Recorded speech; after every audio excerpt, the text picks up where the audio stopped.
Olá, amante do terror.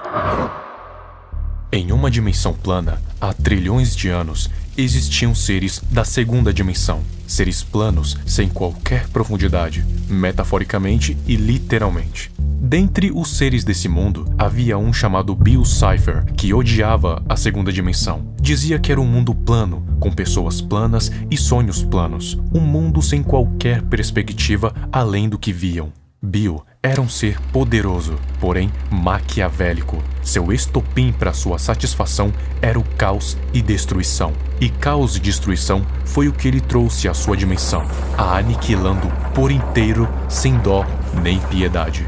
Cipher precisava fugir de lá para não ser atingido pela sua própria destruição. Fugiu para um outro espaço em constante mudança, um espaço que se dá entre todas as dimensões, chamado Reino dos Pesadelos. Mas a ida para esse espaço não passava de temporária, porque ele era instável por conta de não haver qualquer regra ou leis da física, e ele poderia colapsar nele mesmo e se autodestruir a qualquer momento, levando Cipher junto.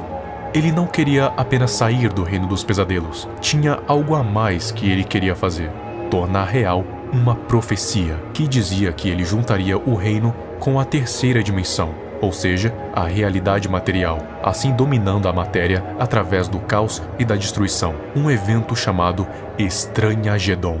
Mas ele não estava completamente preso ao Reino dos Pesadelos. Ele ainda podia viajar para a terceira dimensão através da sua projeção astral, e usou isso para conseguir se comunicar com os nativos da época para tentar os convencer a criar um portal interdimensional, para que assim pudesse atravessar para esse mundo. Mas quando o xamã chamado MODOK descobriu a profecia que revelava os eventos apocalípticos que iriam acontecer caso eles continuassem a falar com o Bill, os nativos cortaram os laços com ele e o derrotaram com um círculo do zodíaco com 10 símbolos. Os nativos então evacuaram da sua terra natal em mais ou menos 1000 depois de Cristo, dizendo que aquelas eram terras amaldiçoadas, e saíram deixando escritas rupestres avisando sobre Cipher e o seu encantamento, que nunca deveria ser dito em voz alta. Até que séculos depois, Quentin Tremblay redescobriria as terras, que foram repovoadas por pioneiros, e essas mesmas terras dariam início à cidade de Gravity Falls.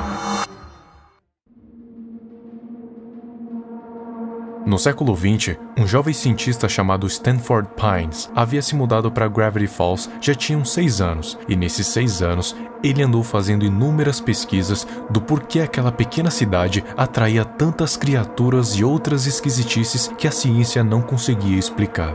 Mas chegou num momento em que sua pesquisa simplesmente se estagnou, e ele de repente se encontrou num obstáculo gigantesco onde parecia que nunca mais iria sair. Foi quando ele encontrou uma antiga caverna, a mesma caverna onde estavam aquelas pinturas rupestres deixadas pelos nativos. E nessas pinturas havia, sabe o quê? Exatamente, os avisos sobre o encantamento e o próprio encantamento. Stanford, obviamente, ignorou todos os avisos de nunca recitar em voz alta. E como resultado, ele acabou invocando Bill Cipher para dentro da sua mente. E para não perder tempo, ele o enganou, dizendo que aparecia a cada muitos anos para inspirar mentes brilhantes, e havia chegado a vez dele. Dentro do campo mental de Stanford, Bill percebeu que ele era alguém fissurado por conhecimento, coisa que Bill tinha de sobra. E isso, somado à sua solidão, o fazia um alvo perfeito para manipular. Para ganhar a confiança de Stanford, Bill revela o motivo para Gravity Falls estar praticamente mergulhada na estranheza. O motivo era por causa de uma brecha dimensional, um rasgo no espaço-tempo que fazia com que a estranheza do outro lado vazasse para aquela dimensão.